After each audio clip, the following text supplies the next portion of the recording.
हरियाणा में बीजेपी को सोच से बड़ी जीत मिली है। ऐसे में बीजेपी लगातार कांग्रेस और राहुल गांधी से चुटकी लेती हुई नजर आ रही है। आपको बता दें, बीजेपी स्टेट यूनिट ने राहुल गांधी से बड़ा मजाक कर डाला है। ये मजाक जलेबियों को लेकर हुआ है।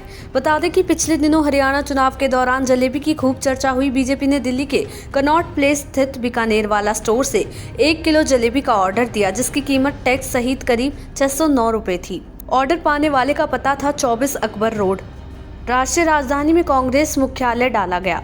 ऑर्डर पाने वाले के नाम की जगह लिखा गया राहुल गांधी के लिए जलेबी। और जलेबी के ऑर्डर में सबसे मजे वाली बात ये थी कि पेमेंट ऑप्शन में कैश ऑन डिलीवरी सेलेक्ट किया गया। हरियाणा बीजेपी ने ऑर्डर की डिटेल का स्क्रीनशॉट सोशल मीडिया पर शेयर किया और लिखा, भारतीय जनता पार्टी हरियाणा के सभी कार्यकर्ताओं की ओर से राहुल गांधी के घर जलेबी भेजी गई है। राहुल गांधी को बीजेपी ने जलेबी यूं ही नहीं भेज दी थी, इसके पीछे बड़ी वजह है। 8 अक्टूबर को मतगणना के दिन जब चुनाव नतीजे आने लगे और बीजेपी के लगातार तीसरी बार हरियाणा की सत्ता पर काबिज होने के रास्ते साफ होने लगे, तो सोशल मीडिया पर जलेबी ट्रेंड करने लगी। बता दें, राहुल गांधी ने हरियाणा के गुहाना में एक स्थानीय दुकान से जलेबी का स्वाद चखने के बाद इसे चुनावी मुद्दा बना दिया था। उन्होंने सुझाव दिया था कि जलेबी का उत्पादन फैक्ट्री और औद्योगिक स्तर पर किया जाना चाहिए, जिससे ये भारत और दुनिया के सभी कोनों तक पहुंच सके। लेकिन ये सुझाव बीजेपी को पसंद नहीं आया, जिसने राहुल गांधी को ट्रोल करते हुए कहा, जलेबी की फैक्ट्रियां नहीं होती। हरियाणा चुनाव जीतने के बाद बीजेपी ऐतिहासिक जीत का जश्न मनाना नहीं भूली। सबसे पसंदीदा मिठाई जलेबी थी।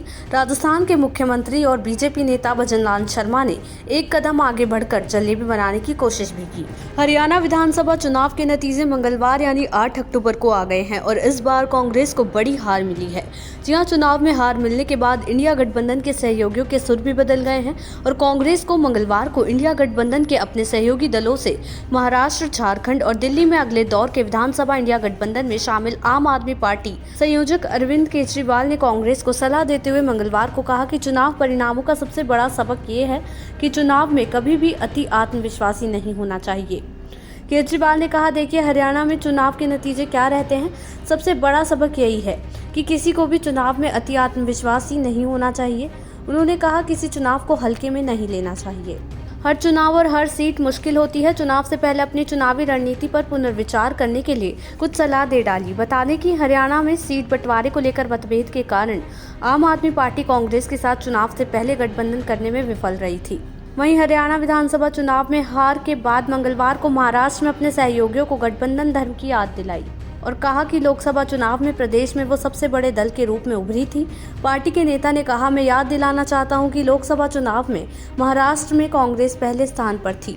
गठबंधन का एक धर्म होता है जो आपस की बात होती है, वो एक दूसरे से बोलते हैं, मीडिया के माध्यम से नहीं बोलते। उन्होंने ये भी कहा, महाराष्ट्र में गठबंधन को मजबूत करना हमारा कर्तव्य बनता है और हम अपने साथी दलों के बारे में कुछ नहीं कहेंगे। देश दुनिया की ऐसी ही तमाम खबरों के लिए देखते रहें समय डिजिटल।